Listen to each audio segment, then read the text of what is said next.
Hello everyone, my name is Notepad Anon, and I write games for fun. Now, two things. One, I meant to actually stream yesterday, but I was incapacitated due to drinking with Brits all night.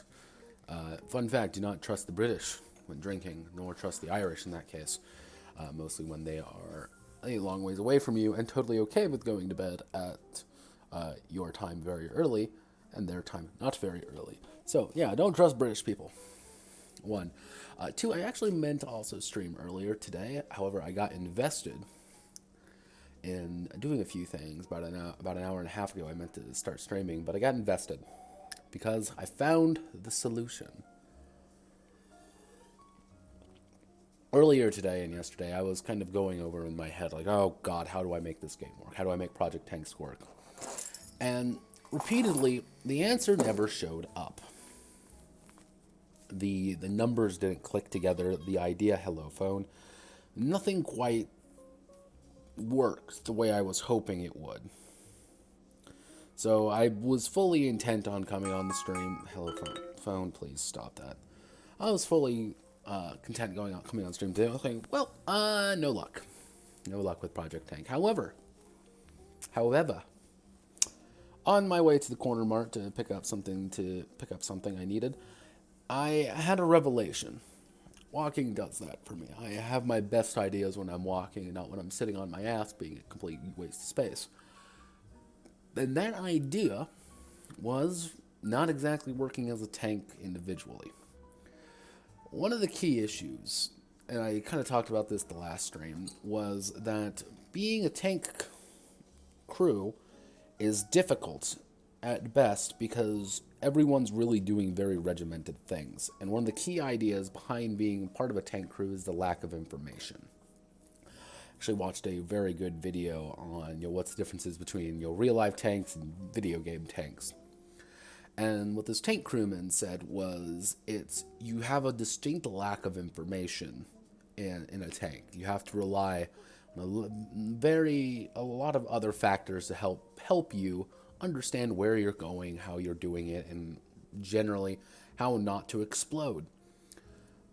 But obviously it's hard to do that in a game because it would be very boring for everyone who doesn't have the information. As a board game, that could be actually quite compelling. It's something akin to Captain Sonar. However, I took a step back and thought about it for a bit and said, well, we have a few options here, and we've already done something similar. So why not kill two birds with one stone, kind of? And what I thought about doing is, if we look on my handy-dandy notepad document here, if I actually blow it up to its right size, not its human being size, so I can actually read it, but for everyone else in the stream, whoever you may be, how's this? All the characters are tank commanders, managing their tank crew to try to keep it functional and lead their men to victory. However, two key things is I want to keep with the basic idea that the tank is your home. It's safe in the tank. It's nice in the tank. You are a metal behemoth in the tank. The problem is it is also an iron casket. That's the new name of the project tank, being Iron Caskets. And what do I mean by being an iron casket? Tanks are dangerous. Tanks will kill you. Tanks blow up in your face violently. And getting hit head first right in the side of exposed armor with a tank shell will blow you up and kill your men inside. So, one thing I wanted to go for was you are managing your tank's crew. Each individual player is going to be managing their own tank's crew, while the player character themselves is going to be the tank captain, obviously. Trying to make sure that Hans and various other members of your tank crew are not blowing up and not dying horribly. However, why don't you just make a war game at that point? Well, yes. The counterpoint is two things. As you'll see, air combat must be lethal and dangerous. Leveling up is quick and credited to survivors as much as tank killers. Each character will have a few squad of infantry support and ordered around, but each one is also independent. and in its ideals. One of my favorite things of the 40k RPGs, Only War being one. My favorite part of Only War, actually. So actually, give me 1 second. Only War, where is this? This is the regiment creation chart. It's a fascinating thing that Fantasy Flight Games put together a long while ago, and has kind of made a impact on why I like these games so much. It's Imperial Guard regiments are unique. Death Watch, Space Marine chapter creations are unique, and all these other various factions have these creation tables to really make your own. And I remember playing Only War. We rolled up one that was so unique that it really set itself apart, and I got into the mood really quickly with it. Before we even hit the table with it, before we even started rolling dice, I was invested in these characters. Our commander was the smooth-talking asshole, but we all loved him.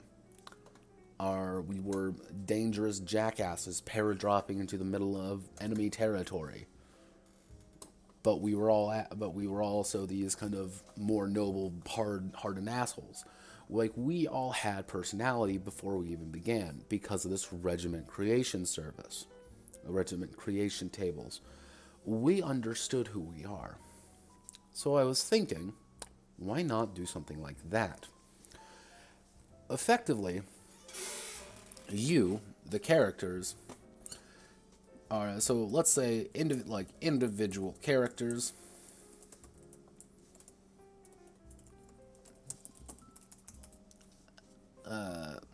The crew, and then finally the force. Now, some of you may remember good old Witch Doctors and War Crimes, or Hearts of Darkness, depending on your specific flavor of sadness. But that also had something similar to this, very much building your own kind of force. However, Hearts of Darkness is a lot more of the minute details. It has a very specific flavor to it. You're doing a campaign of insurgency. You're always kind of on the back foot. You're working with people, cutting deals, making classes. You're into these bigger, larger-than-life characters kind of influencing the world, using your magic to kind of force your men forward, to kind of keep killing. And there's always that dangerous line you're always treading in Hearts of Darkness. Do I go down the route of evil, submit myself to all these depraved nightmares? Or do I take a step back and say, no, I'm going to try to be I'm going to have the moral solution. But it's hard. This one's kind of going in the opposite direction. Instead of being kind of an independent force, kind of having to cut deals, make agreements, you're part of a much larger force. Honestly speaking, one of the things I was thinking about doing is setting it during the campaign for Africa, or during World War II was the initial one. But I might make a totally not World War II setting. It's definitely not World War II, by the way. It's Burmany versus France. The great Burman Reich versus the Republic of France, with the very somewhat unified kingdoms assisting them. You know how it goes. But very, God forbid, almost Valkyria Chronicles-esque, because believe it or not, that actually had a part of this for some fucking reason. Blame me talking about Valkyria Chronicles with my friends. But one thing I was going to go for this game, the idea of the Iron Casket, is the players themselves are going to play their tank commanders. And they're these kind of larger-than-life characters. They're players. They're characters. They're individuals. They're dramatis personae. but they're also expendable. One bad hit, your tank will explode, and you will die. All your men will die. But then you get a new tank. You get more men, and you start again. What the goal is, the desire, you could say, is you have 3 tiers of advancement. The first tier is simple. That's your individual crew members. If Hans the Gunner is going to stick on his gun and he keeps living, through thick and thin, he's been through 3 tank commanders, he has killed his fair share of people, he is a badass, he's sticking on that gun, he's a cool guy. That's individual. He's going to do his best at his one job. If he has to then drive, no, he ain't going to be able to drive very well. Because again, that's not what the specialty is. That's not something that he is really focused on.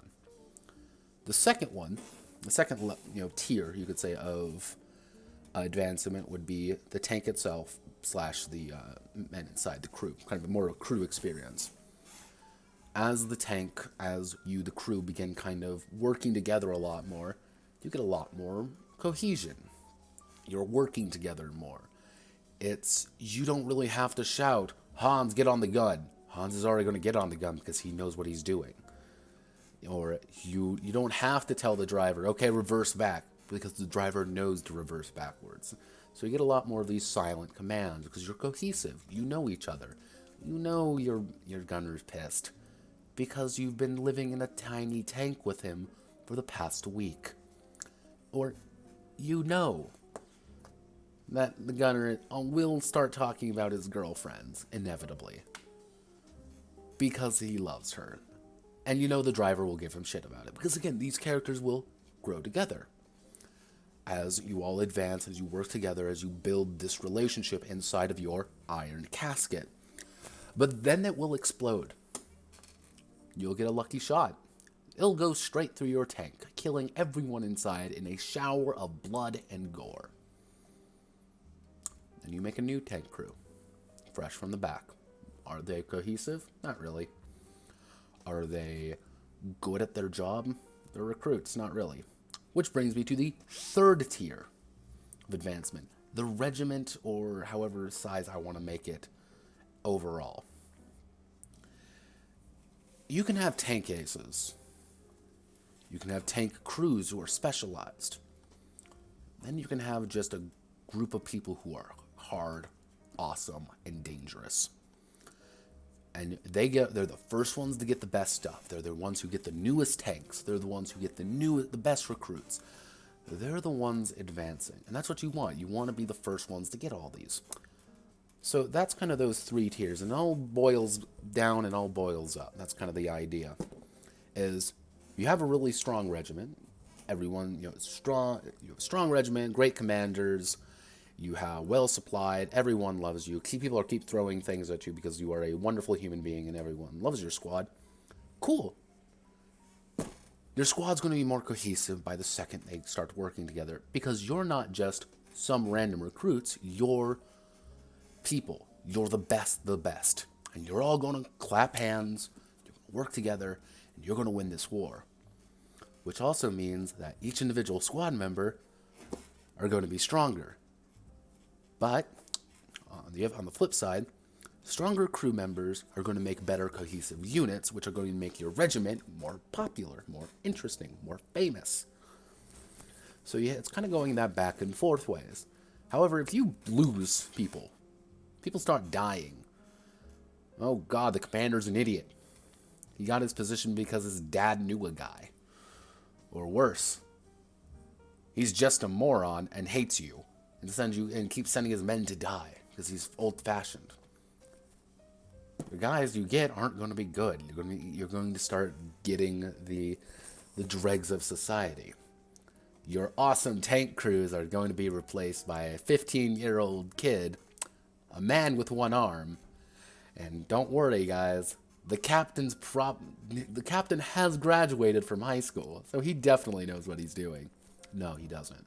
Which is going to mean weaker squad, which means weaker characters overall. However, again, back and forth.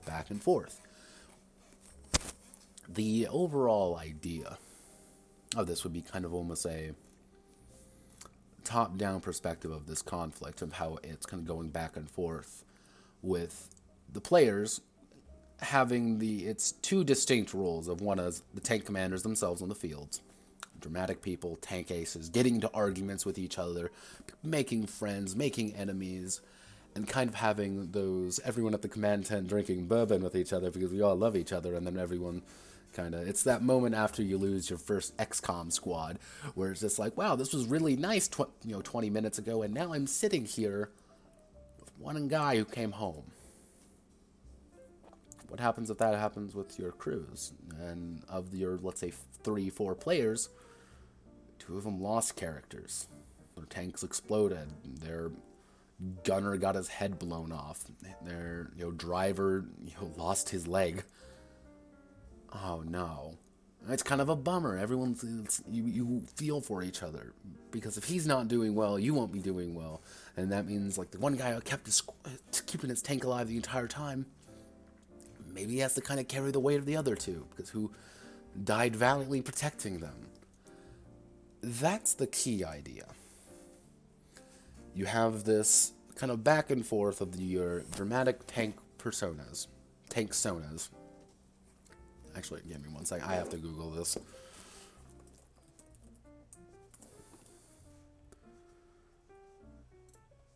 Is tank sona a thing? Tank sonas are a thing! Yes! Why? There's tank sodas, everyone. Yeah, this is what you came for. When we talked about tanks, is why? But why? Okay, now I'm just curious. Okay, we're going down the rabbit hole now, everyone. What? I'm so confused. What are these? Okay, I'm getting distracted by tank sonas, everyone. This is bad. I want off the tank sona ride. Oh god, let's hit every wrong button. By the way, I've been doing this for like 2.5 months, and I still have no idea what the hell I'm doing. It's great. Any suggestions? Appreciated. So,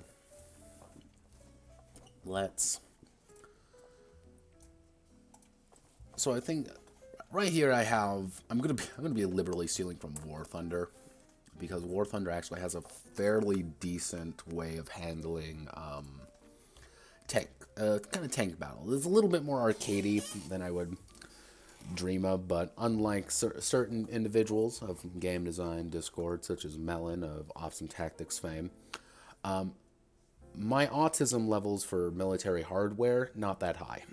It's never really been this high thing for me. Do I like tanks? Yes. I think tanks are really cool, but I'm more of a mech man myself. And if I can have myself a giant robot, I would take that over a treaded vehicle any day because I'm a weeb. But I just heard like screaming from my hallway, so I'm going to ignore that and hope for the best, everyone. Okay? So, how do we want to do this? This is a theory stream more than anything. This isn't really like, let's write this game right now and make it all perfect and right. This is theory and trying to make things work from idea to paper, because that's really what it is, idea to paper. So, if we take our basic character, so we have to worry about individual characters first. Because each of our tanks are going to be composed of these various things. If you get hit by something, tank battle is going to be the hardest part, I think, of this entire project by far. That's going to be the tough part, because effectively you have to worry about penetration, who lives, who dies, and, hey, your engine exploded, what do? Or, hey, your fuel tank exploded, what do? Hey, you don't have a gun anymore. Or, hey, your ammo exploded and killed everyone inside. You have to worry about that. What I'm thinking about doing for tank combat is a fairly simple system that's going to be based mostly on these 2 levels. Pretty much, if you have a solid crew, you're going to be doing pretty well, versus, again, to make a solid crew, you need solid individuals. 1 to 2, 3 to 4. But overall, one concept I'm going to be putting in is the clang. Clang is simple. You get fired on, it hits, but it doesn't do any damage. Because the thing is with a tank, fun fact about tanks, everyone, it's a giant metal case you're in driving around. And when you hit two metal things together at high speeds, they make a sound. A lot of sound. The clang mechanic is effectively going to be your indirect health bar for all your guys inside. Where some guys, they can take a few clangs before being knocked unconscious or such. However, you get hit full on, you can either have a critical hit, or actually a basic hit, which your tank's tanking damage. Your tank is tanking damage. Your tank takes damage, and everything starts kind of breaking down a little bit more. Critical hits just disable something for a time. Crap, they hit our gun. It's disabled. What do we do now? It's that old cave meme, we are tank, then we are artillery. They take out our gun. We are pillbox. Where what happens to your soldiers if your tracks go out? But the idea of the clang is that your soldiers are going to be gradually taking more damage over time. It's inevitable. If you get hit, you're going to take damage. The clang says your tank's fine, the crew is not. They're going to be taking a little bit here, a little bit there. So taking one big hit could kill someone instantly. Having a shell rip through your armor and hit little Jimmy in the torso and then go out the other side of your armor means little Timmy doesn't have a chest cavity anymore, and he's dead. Fun fact, dead people don't drive tanks very well. Sure. Let's see, actually. Oh, God. Apparently there's, actually people in here. But why?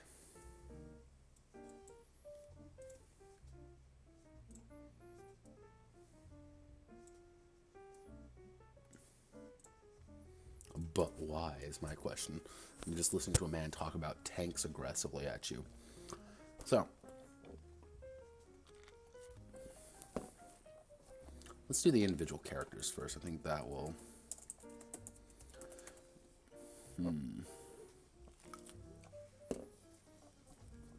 So the tank commander is going to be the one...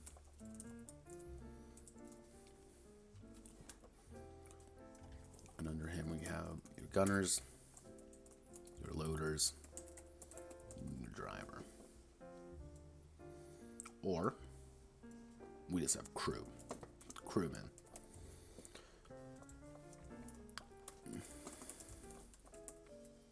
Makes orders, crewmen, man stations. Man stations and crewmen.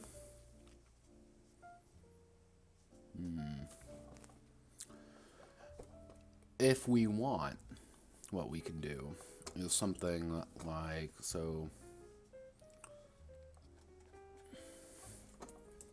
driver, if we look at,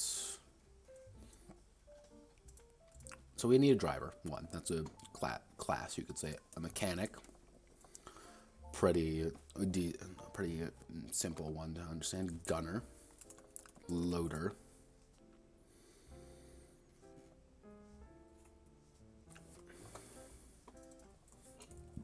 main gunner, cannoneer. Yeah, cannoneer. Is that what you would call the main thing of a tank? Cannon? I guess.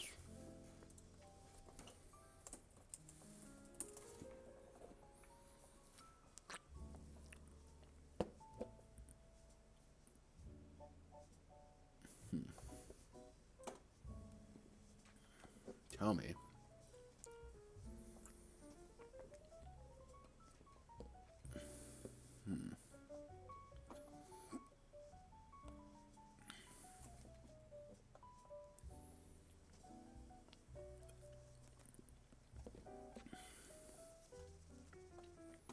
So, yeah, that would be the main gun, and then you have MG. Yeah.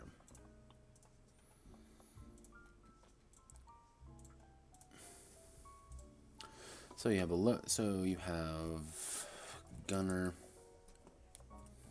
We'll put M machine gunner.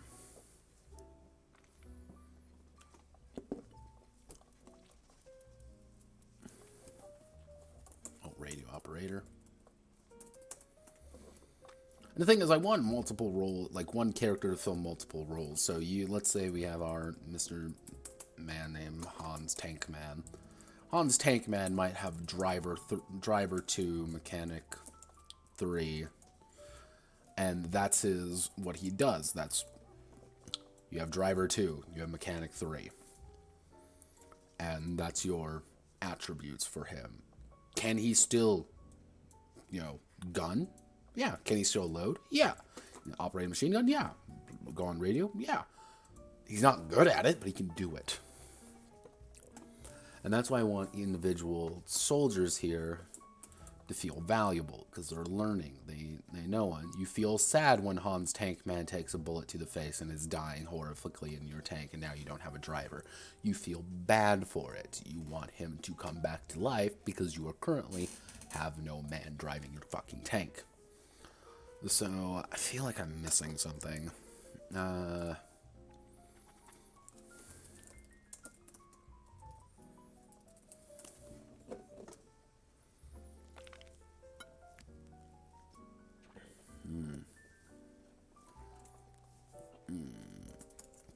And for Sherman crew. Sharman. Let's do our classic T-34 tank crew. And we'll do a Panzer IV tank crew. And then we'll do a Matilda tank crew. A Matilda 2. So, our M4 Sherman. Loader, driver, assistant driver, bow gunner. Okay. Fairly simple to understand. T-34. What do you have? So you had probably the same things.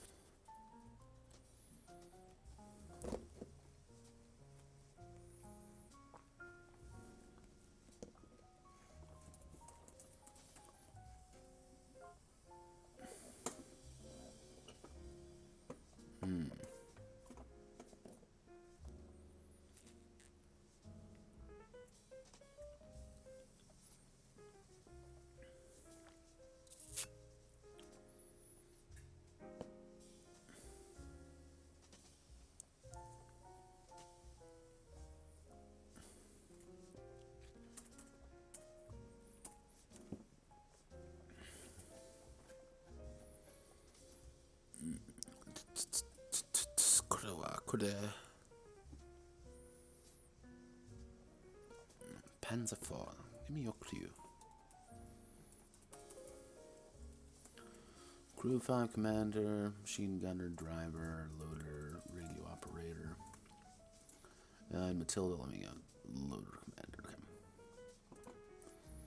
So, roughly speaking, we're dealing with about 4. Let's see, 1, 2, 3, 4, 5, 6. So you have 6 things with an average crew of 4 to 5. Or more accurately, 3 to 4. Because, again, the tank commander doesn't have to worry about these things. Like, yeah, he still might hop on the MG, but, again, the tank commander really shouldn't, because he's sticking his head out, guiding the tank.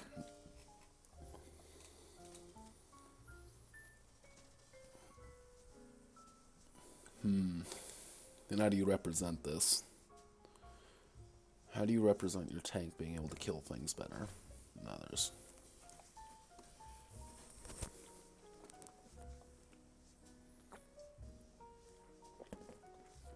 3 to 4 crewmen. 3 to 4 crewmen with a 1, 2, 3, 4, 5, 6. So 6. So optimally speaking, you're going to have one guy who's really good at being... You can get pretty much two... Each crewman can do two things relatively well. Or he can try to, like, specialize in everything and not do anything particularly well. So, what would be the best die for this situation?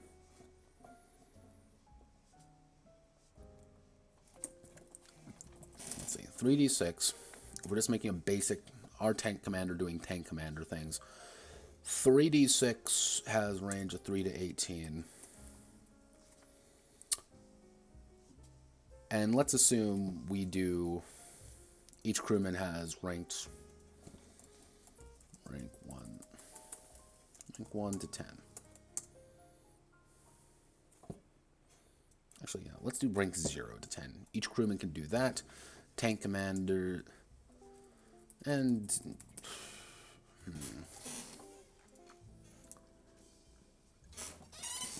how do I want to do this? How do I want to do this?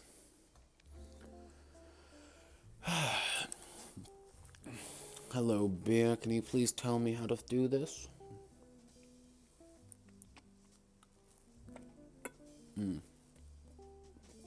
Can you please tell me?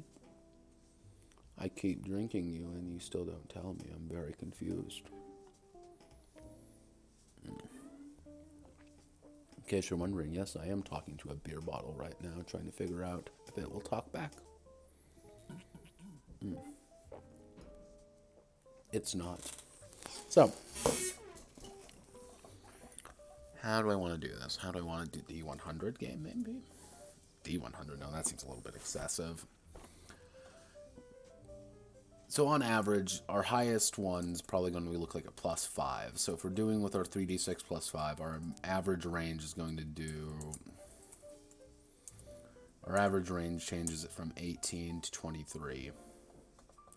If we do 2d6, that means our average range is 2 to 12. 2d6 +5, our range changes from 7 to 17. That doesn't feel right. Something isn't clicking there. If we want,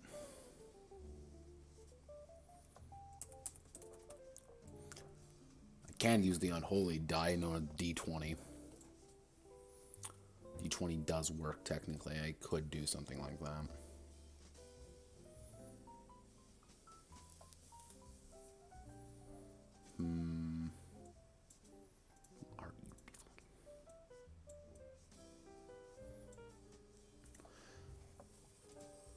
You know?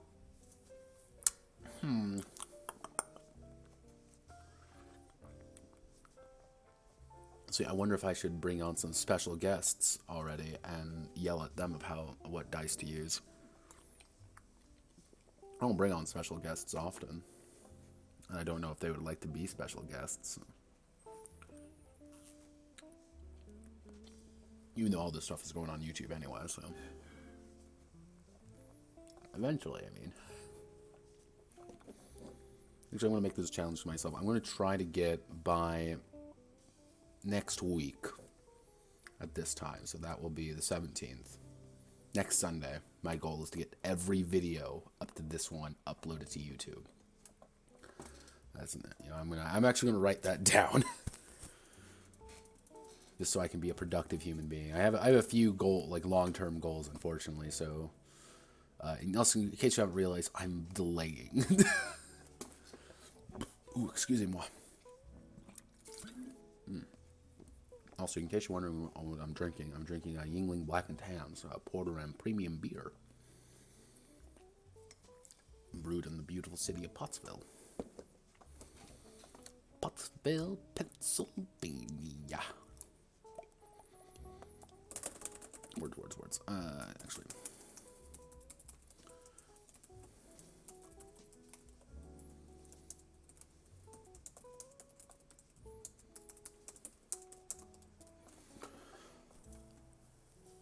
I might do the evil die of D20. D20 might be the best solution because we're dealing with relatively small numbers, and if we do a D20, Our range is 1 to 20. If we do d20 plus 5, our immediate ones become 6 to 25. A little bit more of a controlled.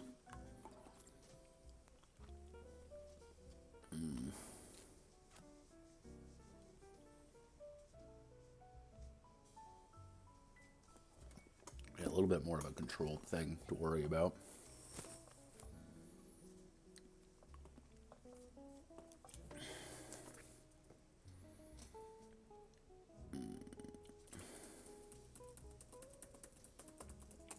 Ooh, what's this? So, my two viewers, do you have any suggestions? I'm more than welcome to take them right now because Design Theory time is slowing down because your boy Notepad here doesn't quite know what the hell he's doing.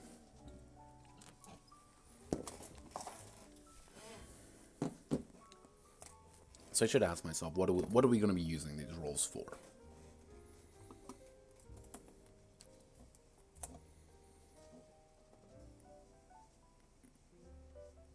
Well, now that you mention it, what would we use the rolls for?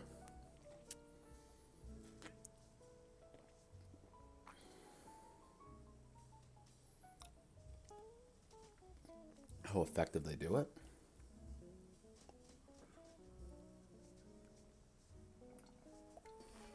Because the idea is this.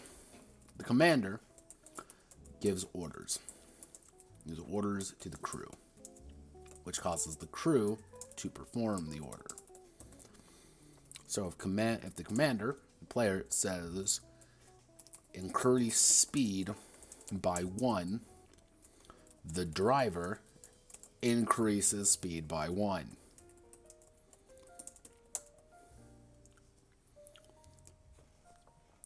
That's fairly simple. So why do we roll dice? So let's ask, why do we roll dice? When there's an element of random chance. Does this occur? Does this not occur? That's why we roll dice.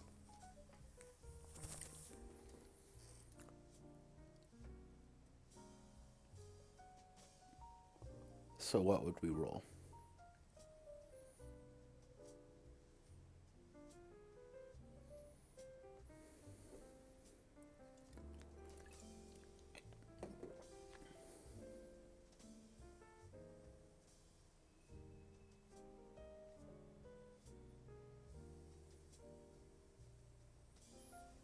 This is why we do theory streams, by the way. So I can ask myself the big questions here, like what dice do we use? D6s seem like the best option. There's a mass of D6s. But I don't like that 8 to 23, nor do I like the 7 to 17. I don't like that. The range is too funky for me.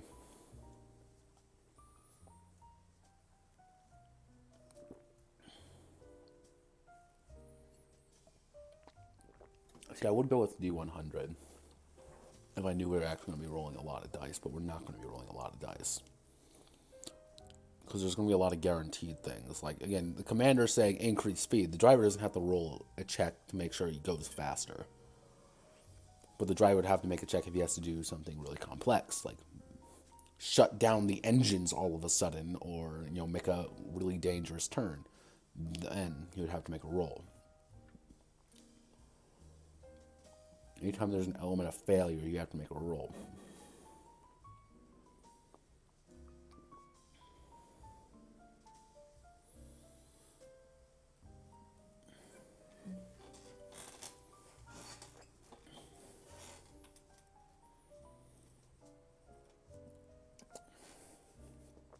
So,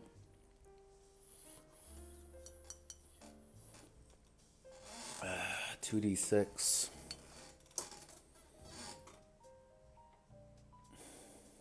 D10 maybe? D10 has a range of 1 to 5. No, D10 has a range of 1 to 10. With the plus 5, the range raises from 5 to 15. No, 6 to 15. Keeps it fairly controlled.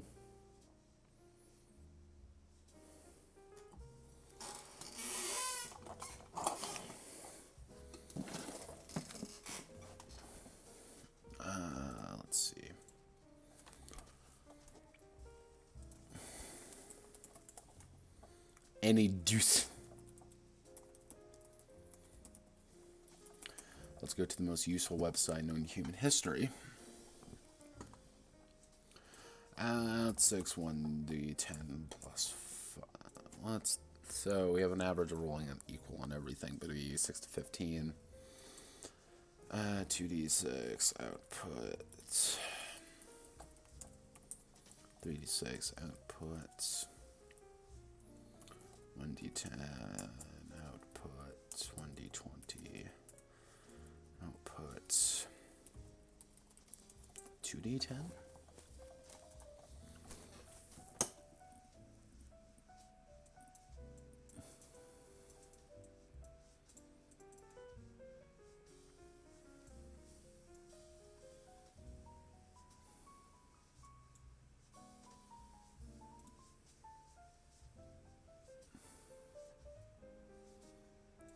I don't like these though.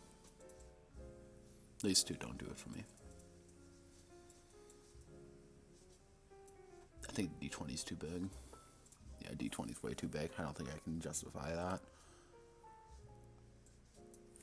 What I can do is just a 2d10 roll. 2d10 has... Because if we do the 2d10 roll, our average is 11.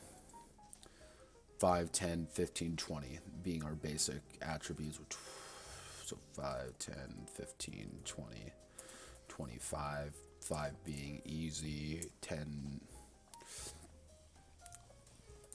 being average, 15 being hard, 20 being very hard, 25 being heroic. Because again, with 25, you have to hit them. You have to hit max effectively.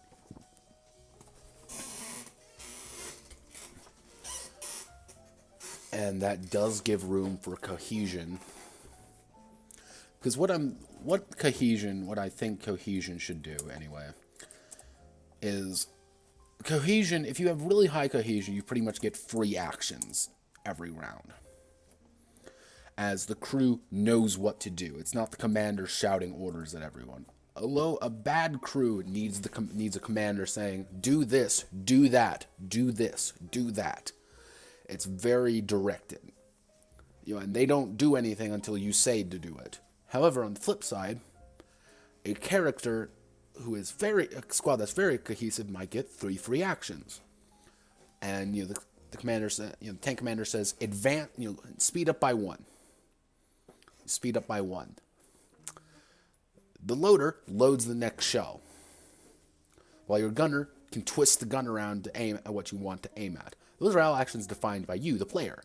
But that's what your crew is doing because you know what you want to do. So you're twisting things around. You're making sure you're setting everything up. Cohesion pretty much just builds by virtue of being together with your crew longer. So cohesion,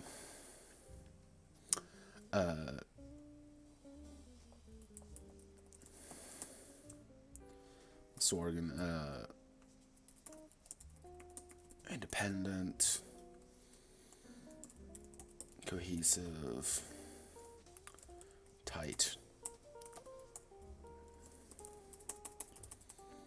comrades in arms, one iron organism. So pretty much you get 0 free actions if everyone's independent. Everyone kind of needs orders from people. Cohesive, you get 1. Tight, you get 2, 3, 4. So pretty much 4 free actions is pretty solid if you're open up fire on people, or you need someone to fix the internals of the tank, or you need someone to run around and load the right thing up. And that's how you would define enemies as well. You would say, okay, so they are so they're a tight crew, so they get 2 free actions. And how do you rank?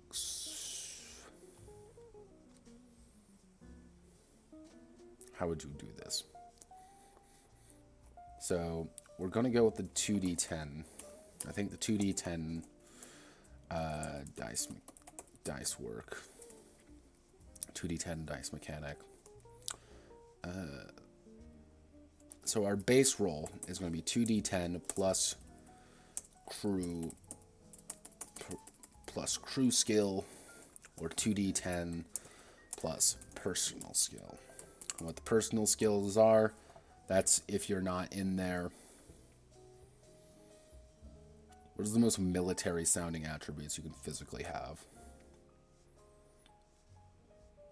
Because the thing is, like, the tank commander himself is not going to be the kind of person who is, like, going to be able to, like, drive me closer, let me hit it with my sword. That's not who the tank commander is. He's not this, soldier of fortune. He's a dude. So he needs to act like a dude. But he's still kind of this dramatic person because he's a commander. He's important. He's an important entity within the squad and faction in general. He's someone that people have to respect whether they like it or not. So,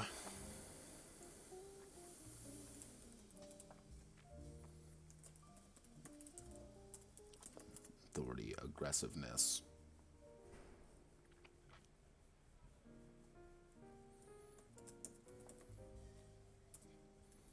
I'm just spitballing right now. What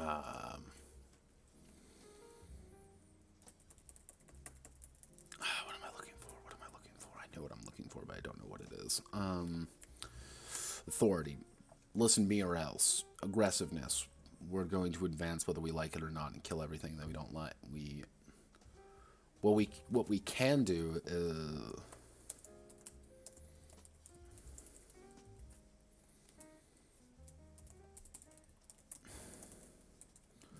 So pretty much if you're doing big orders, your various attributes.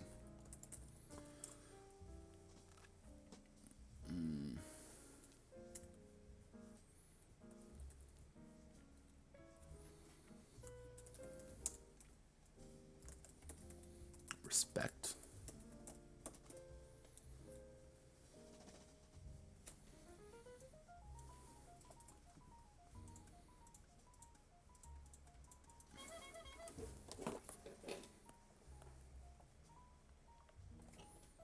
Ding, ding, ding. Hello, ding, ding, ding.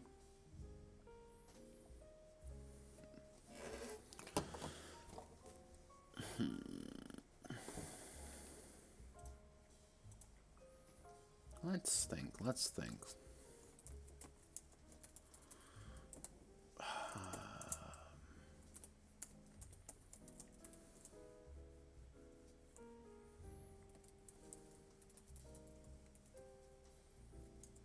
Pentaquarter.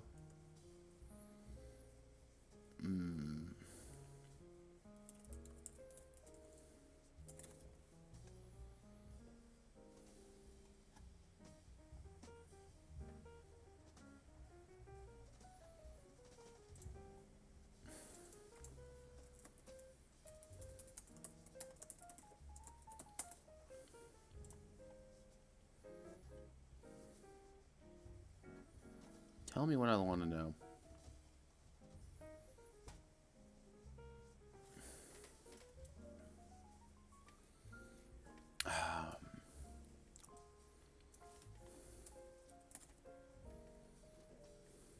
Pentaquarter wiki.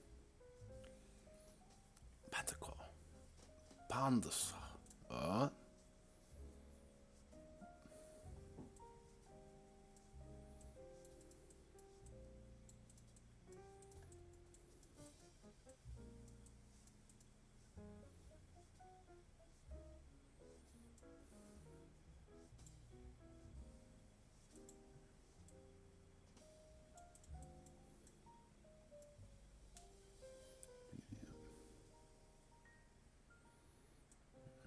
Cosmetic.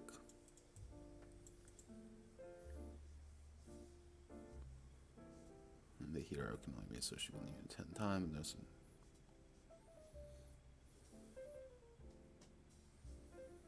these are okay. All right.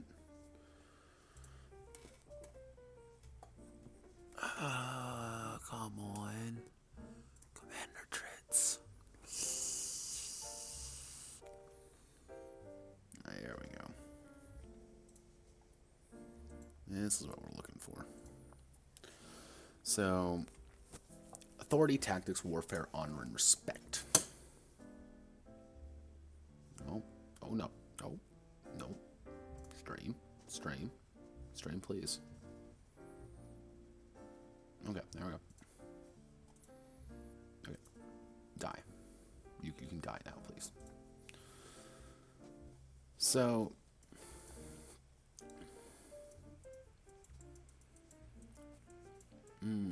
let's see, so... Tactics is going to be 1. Warfare is going to be 1. Authority will be 1.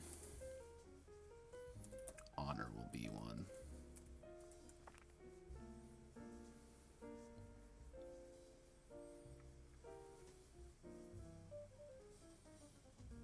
What would be another good thing for... I am, it's like, I am a commander. Attribute.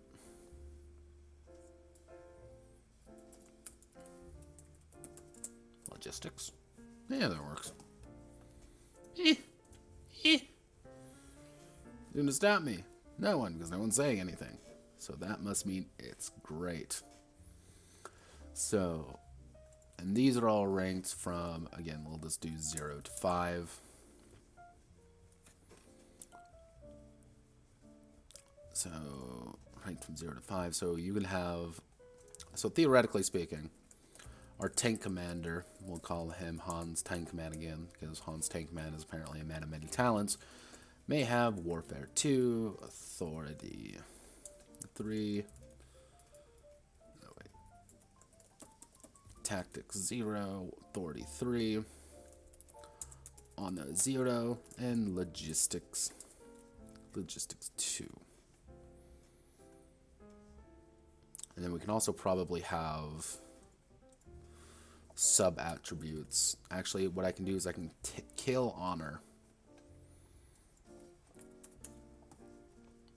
And we can replace it with Fame and Honor. So we can effectively say Honor is the outside perspective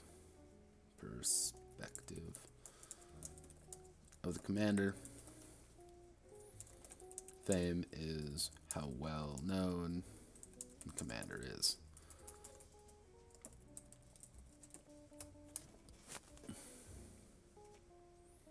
So you can have negative fame and you can negative honor. So if you have like negative 10 fame, you're infamous. You're someone who people know and dislike because you are an infamous bastard. And it's, on the other hand, if you have really high honor and low fame, it's effectively, yeah, you're infamous among our ranks, but we respect you. You're the desert fox. That would be Rommel. But if you have really high fame, actually, if we do that, actually, let's reverse that. Fame is the inside perspective of the commander. So fame is you pretty much making appeals to your commander, your boss, to get cooler things for your tank or your guys, or make calls that people respect you for, while honor is effectively you dealing with enemy troops. So if you're a dishonorable bastard and, kill civilians and are generally a scummy asshole, you're going to have negative honor. But if you have really high honor, obviously enemies are going to respect you a lot more. Not necessarily say they won't attack you, they're just going to respect you more in case, like, hey, we're trapped behind enemy lines and we've been captured. And, it's not the instantaneous execution as it may be.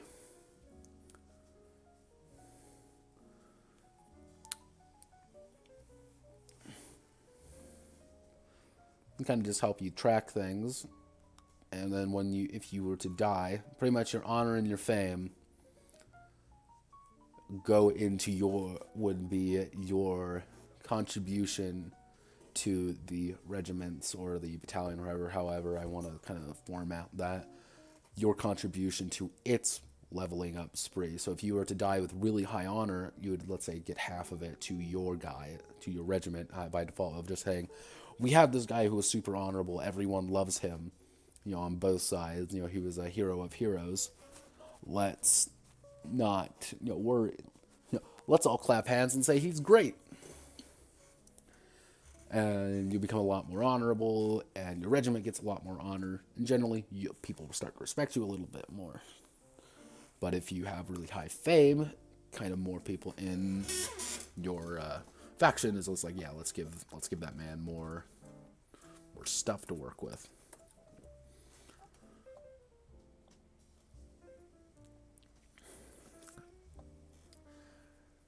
Okay, yeah, that works.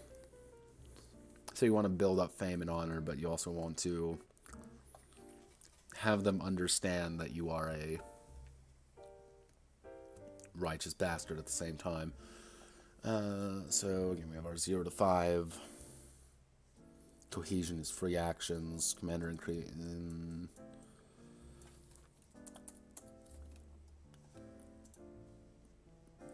So our basic understanding of how tanks and such work. So we have our basic tank.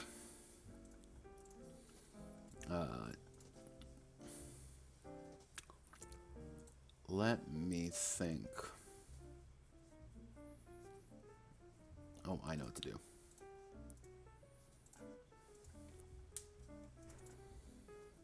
It's a famous time, everyone. It's the time where I get paint.net out and we start doodling that.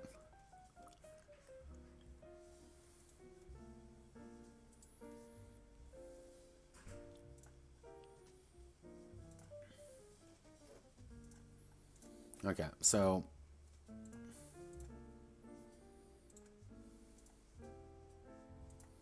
notepad document, you need to go up there. So our basic idea is if we draw ourselves our tank. Yep, here is our tank, everybody. And we'll say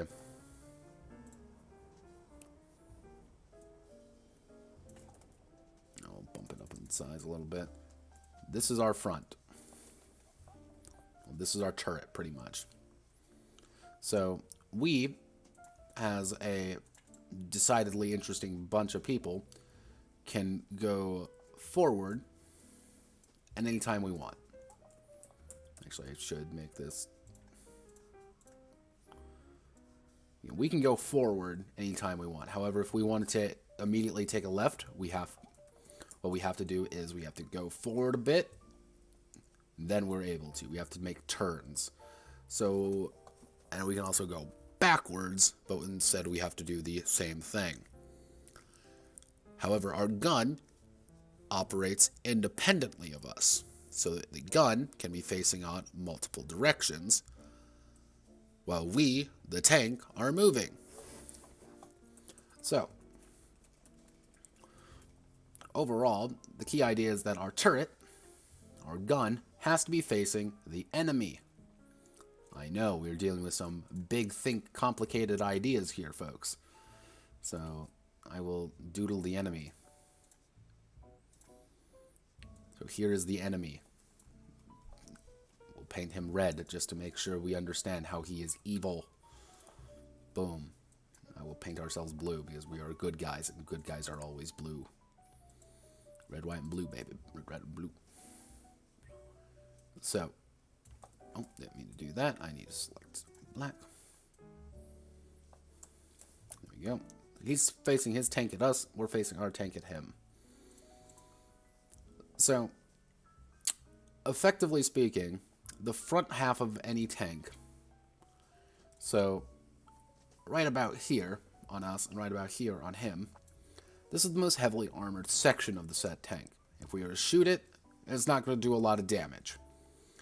And we're not going to get that big of hits. It's not going to be very effective in the slightest.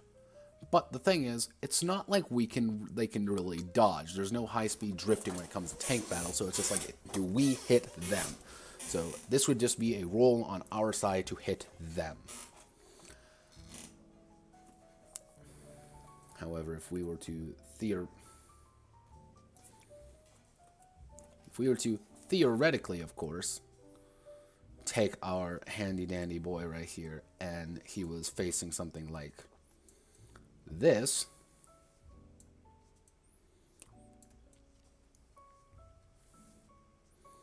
we suddenly have a shot on him. Actually, I'll make this even better. We were something like this. We would do more damage, as the side section is more exposed, and we can destroy his track or something. So that's kind of the idea for, like, the really rough idea for tank battles. It's a lot more about maneuvering and a lot more about kind of positioning yourself. Being face to face with an enemy tank is pretty much a gamble. Will he get a crit first, or will I get the crit first? And if he gets the crit first, what part does he destroy and kill me with? Versus, what part do I destroy with him? So you want to be able to maneuver around quickly. You want to be able to hit him quickly. And you, the player, have to make rolls to hit them with. Or more accurately, your crewman does, which you get to add your aggressiveness or something too. So if you have a really aggressive crew and a really solid gunner, you're going to be able to roll your dice, depending on the distance, one, how fast you're going. So if you're going speed 4, you're zooming across the battlefield real fast, taking a shot is going to be harder because guess what? You're going incredibly fast and with a moving target, and they're moving. So that'll be kind of like one kind of difficult thing, is that the tank, they'll be moving, you'll be moving, so you kind of need to make sure that your gun is positioned right.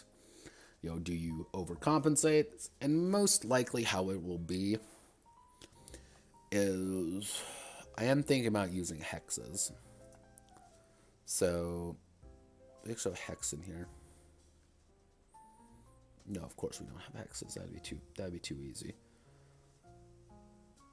So I'll use a square for an example as of right now because I'm very lazy. Actually, let's say this is gosh diddly damn it. Okay, let's say this. No, God. This is our square that we are on. Picture this just as a hex. Our gun can either face this way, up, kind of all the corners and kind of the cardinal directions. So here, let me pull up a hex real fast.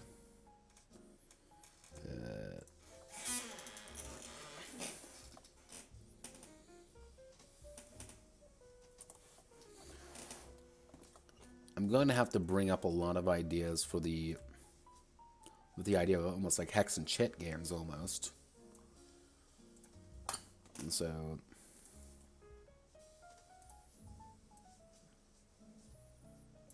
we'll use this just as an example right here because I'm incredibly lazy and don't know what I'm doing. So effectively, if our tank was right here, we'd be able to shoot here, here, here, here, here, or here. So we have our kind of 6 angles that we can shoot from. So if the enemy is moving 1, we know the enemy is moving in this direction, we want to position our gun here. Because obviously, again, every tick of a turn is when actions take place. So if we want to shoot here, if we go first, pretty much initiative-wise or whatever, I might tie that into tactics maybe? Or logistics? No, I would tie that to tactics probably. Kind of who acts for, okay, actually. Yeah, so if we do a fight-wise, so battle-wise, positioning is key.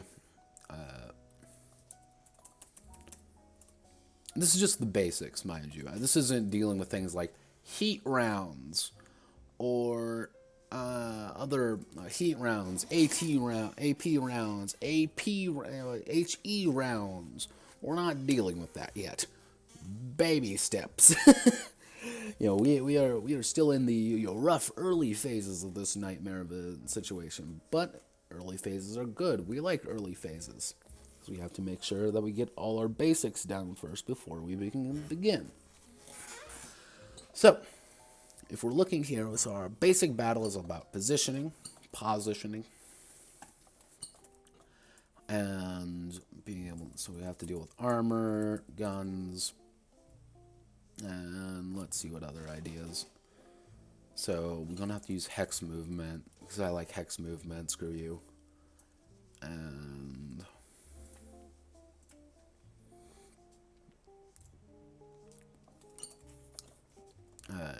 piercing slash damage. And then it would be, you have to make a tactics roll to effectively determine your initiative. And then every turn, it would be every round kind of thing. Because the flow of battle would be kind of odd, so you might be able to seize the momentum mechanic, maybe. No, I don't think that would be appropriate. However, the idea of beginning of every round, everyone has to roll their tactics, or you as a commander might be really good at, making sure you're positioning. So you always have to make a decision. It's, when I roll high in tactics, do I want to act first so I can shoot my guns quickly, or do I want to act last so I know where everyone is so I can position myself the next turn? So I would say act first because it would be on the tick. So, and then we have to work on a tick-based round. So it would almost be action, decide action, kind of almost an atypical way of handling it, because you would need to, so the command, let's say, for example, my first turn, I say, as the commander, driver, advance, driver increase speed by 1. That's my first thing. And then my driver would. The driver increases speed by 1. Simple enough. But would the action take place on the tick? So effectively what I'm currently bamboozled in my mind is, let's say Tank 1 wants to shoot at Tank 2. Tank 2 is moving. Tank 2 is moving to location B. Tank 1 is aiming at location A. How does Tank 1 shoot Tank B? Tank 2. How does Tank 1 shoot Tank 2? Tank 1 to shoot Tank 2. Blah, blah, blah. Words. So how does that occur? Tank 1 wants Tank 2. Tank 2 is moving to location B. Tank 1 is aiming at location A. You just have to go based on that. Yeah. I think movement would be the complicated part there.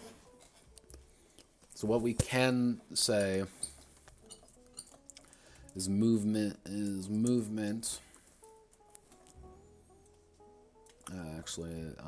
basic action round system. Movement would be the complicated part, because with movement it would be your speed, how fast you're going equals hexes moved. Hexes moved in a straight line.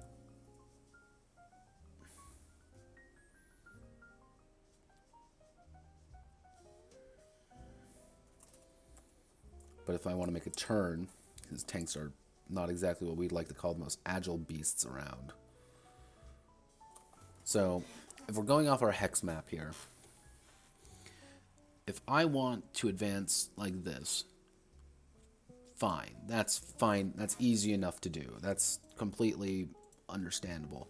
However, if I want to do this, I won't be able to, because it's not straight. It's not in front of me. But I can do this, this, this. So you can't make a 3-point turn. God, how would you even replicate that? Maybe it costs...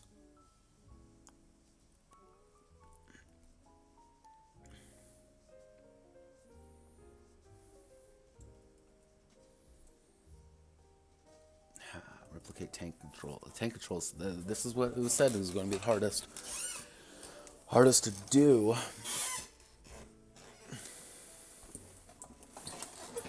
Okay, so I'm here and want to move, let's say here.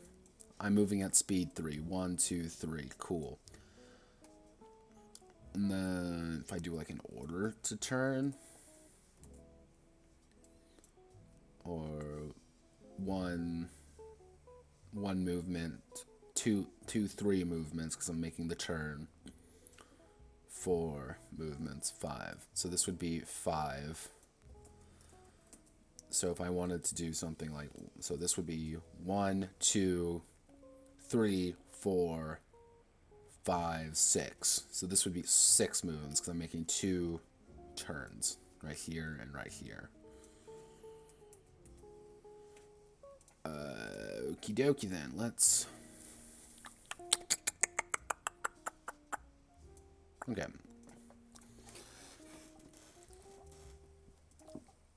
Oh god, my back.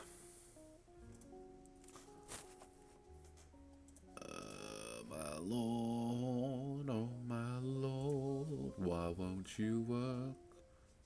Why won't you work? I'm talking about tanks for an hour and a half. So...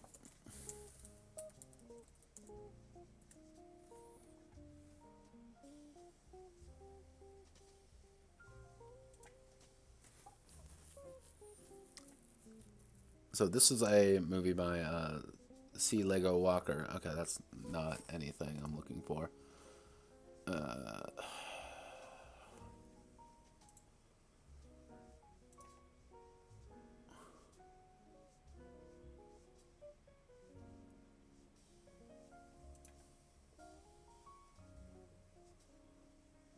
Russian defenseman. Okay, this is a CNN clip.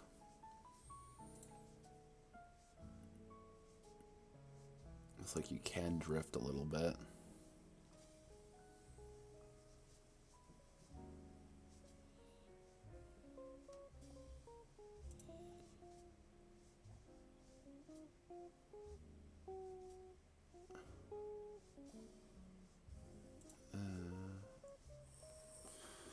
Let's see.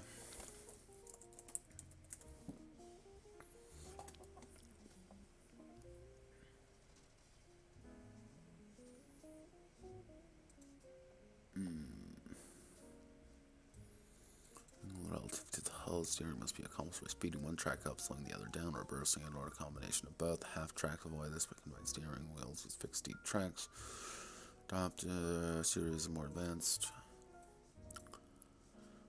regenerative steering.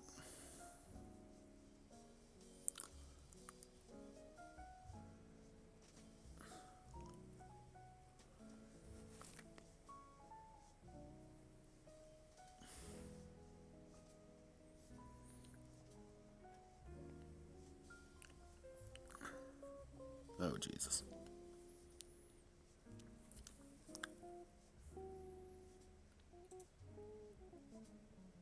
Yeah. Okay. So if we actually want to get the full we actually want to get the full speed idea. That would be a turn would be an action. A turn would be either a dedicated action or eat a movement. So, as the dedicated action idea, it would be you, the commander, saying, driver, make a left turn, and then you would hit the turn and you would start driving in that direction. However, if it was eating a movement, it would be the driver literally kind of trying to spinning the track on its wheel to make it work. If you're going too fast,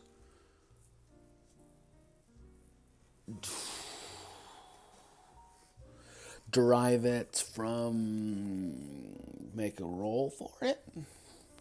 No, that seems like a terrible idea. Eat 2 movement, I think, would be the best idea.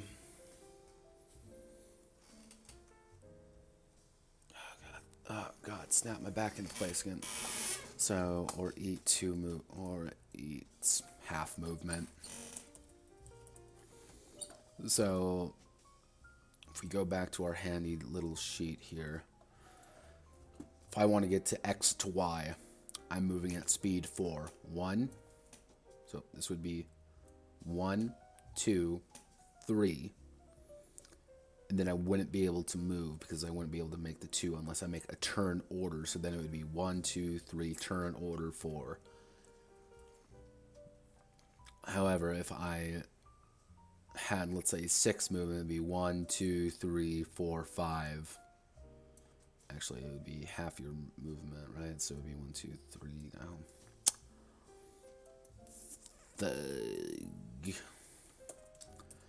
I think it's eating a second movement is going to be the easiest overall to kind of dedicate an action or eat additional movement. Yeah.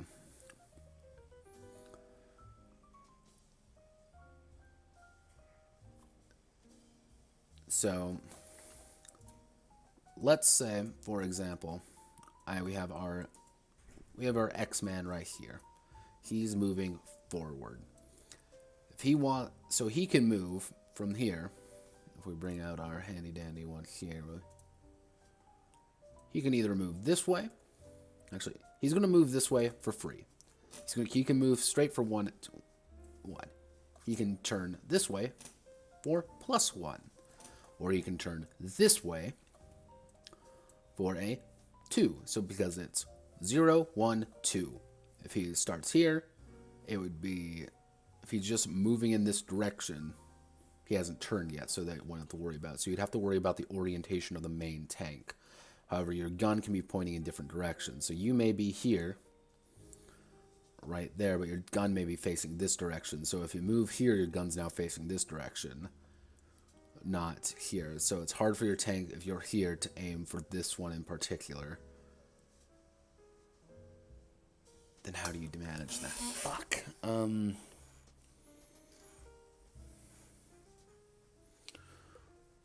Do I count the points as well? 1, 2, 1, 2, 3, 4, 5, 6.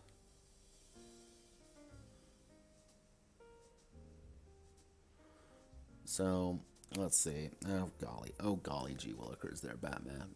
Because Hex gives the most idea for.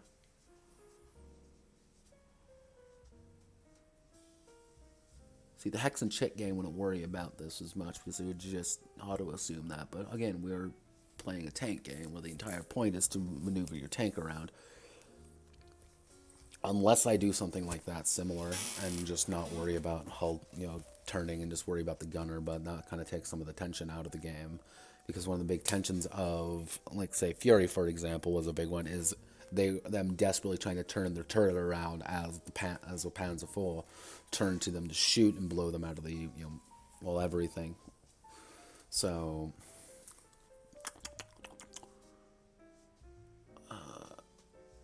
just one of these two then. So if you turn there, turning it to another, so if you're going up, and I want to turn my gun, I'd have to face that way. So it'd be 1, 2, 3, 4, 5, 6. 1, 2, 3, 4, 5, 6. So it'd be 12 points. Every single location can be in.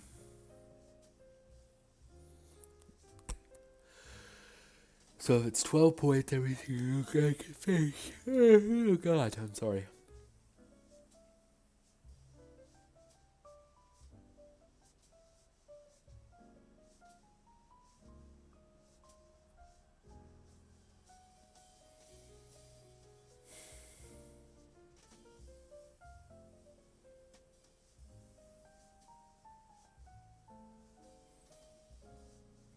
If this wasn't on a grid, this would be a lot easier, but the problem is it's on a grid. And the thing is, like, if this was a video game, it'd be simple, because, again, you just have a 3D map to work with, but it's not a video game, it's a fucking board game, and more accurately, a tabletop RPG, so you have to worry about grids. So if we're going off, the designer in me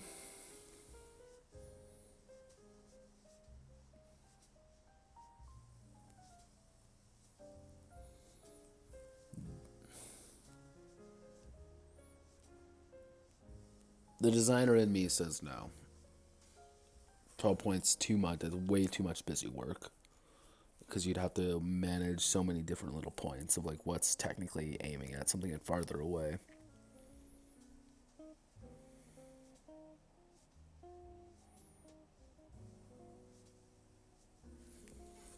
Okay, so let's say our guy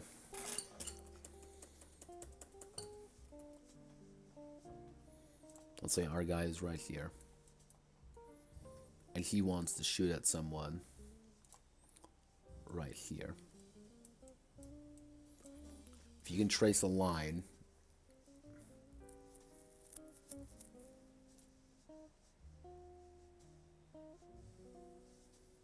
from a straight line, what would be the closest? So if you would go down, I wonder, can people even see that? Okay, people can see this good. So theoretically speaking, here wouldn't work. He can't hit him, no matter he's not in this one or this one. However, if he shoots from here, he'd be able to hit him because he is in this one or this lane. Because we can't assume that, again, that as long as it's in range and it is like this, it's hittable. So pretty much anything along a 3-unit radius.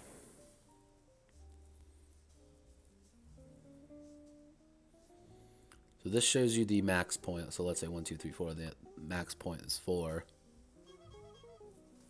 Hello, phone. What do you want? I'm talking about tanks. Please don't disturb me. Okay. So let's think. So I think this works. I don't know how to word it yet, but I will be able to. So something like, because if we go straight up here and move like this, it's even now. Because he's right there. This is our maximum range if it's facing just that way, or we can go range -1 for any of the side ones. Can't shoot this way because it's impossible to hit the Y. Because you can't curve the fucking bullet like this. That's not a thing you can do. However, you can do that and aim slightly left or slightly right. That's fine. Yeah, that's fine. And I need to do that because, again, the math doesn't work anyway. So if he wants to shoot someone right here, so roughly speaking, this would be like this, this, this, this, this, this, this, this.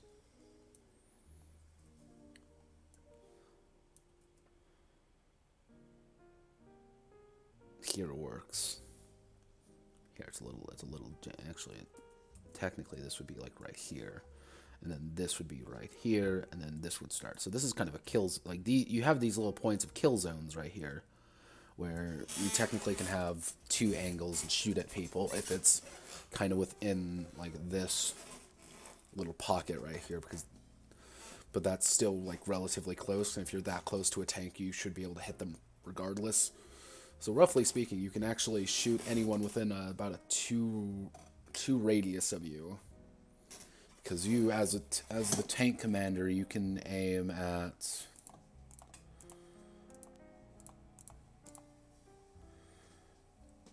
you'd be able to shoot here, here to here, here, here to here, and then you would be able to shoot here. No, God, didn't mean to do that. Here, here. So you'd have this almost entire octagon. Pretty much you'd have a larger hex around you, effectively, that you have this the ability to freely shoot him because it's so close to you, it doesn't really matter. Yeah, okay, that works. Maximum, your basic range on your tank's weapon, you don't have to work, you don't take a penalty, but if you try to go beyond it, you have to take the penalty to actually hit the damn thing. That makes complete sense. if you're moving really fast, mind you, this entire conversation started with me saying this is how movement works. So, yeah, but I think for the past 20 minutes I've been talking as just like various bullet points going down the list of, yeah, dedication to national digital movement. So our basic, so it would be highest initiative, I'll just call it initiative. Highest initiative goes,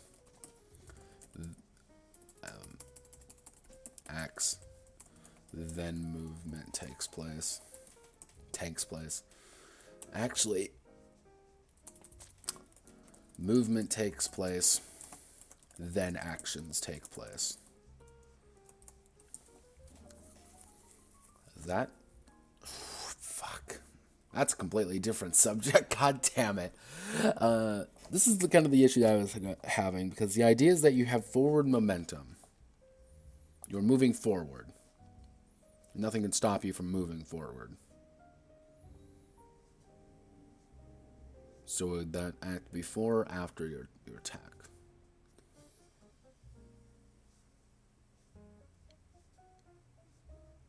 I'd say before.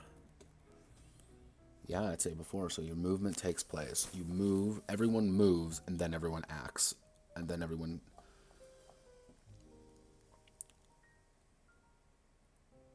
Oh, Jesus. Okay, you know what? I've been streaming for an hour and a half. I think we have the basic idea of how we want to do iron caskets. So, either tomorrow or on Tuesday, I will start up official development of iron caskets, in which we will go down the rabbit hole on tanks and tank-related products as we go down the rabbit hole of trying to become expert tank commanders and die horrifically. All right, well, thank you all for watching. Whoever is sticking around, looks like my second viewer left. To be honest, it's probably Luke. But overall, thank you all very much, and I want you all to have a wonderful rest of your day. Goodbye.